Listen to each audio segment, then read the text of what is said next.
এই হুজুর মাননীয় স্পিকারের উদ্দেশ্যে কি বললেন, যেটা শুনে আপনিও অবাক হবেন। ভিডিওটা আগে দেখুন। তবে সবথেকে ধন্যবাদ জানাই আমাদের স্পিকার সাহেবকে,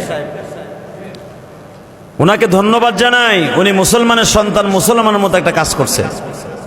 আমাদের স্পিকার সাহেব নামাজের টাইম হইলে 1 মিনিটও ওভার হতে দেয় না।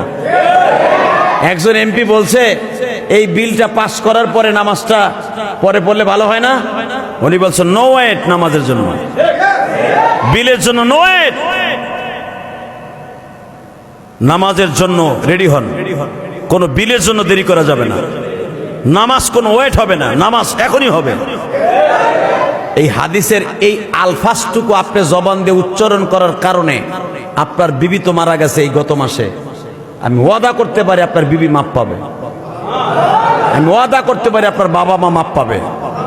কারণ এইরকম একটা জায়গায় বসে নামাজের তাগিদ আমার মনে হয় স্বাধীনতার পরে কোনো স্পিকার আজও পর্যন্ত দেয় নাই। স্বাধীনতার পরে আপনার মতো স্পিকার কেউ এই কথা বলে নাই নামাজের জন্য দেরি করা যাবে না, নামাজ দেরি করে পড়া যাবে না, নামাজে রক্ত আসছে নামাজ পড়তে হবে, বিলের জন্য ওয়েট করা যাবে না, বিল পরেও করা যাবে, মুলতবি ঘোষণা করা হোক।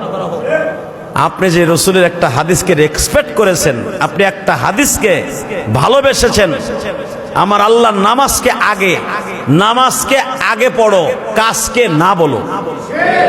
কথা বলেন না কেন? নামাজকে আগে পড়ো, কাজকে না করো, কাজকে না করো। নামাজ আগে না কাজ আগে? ওই সংসদের বিল আগে না নামাজ আগে?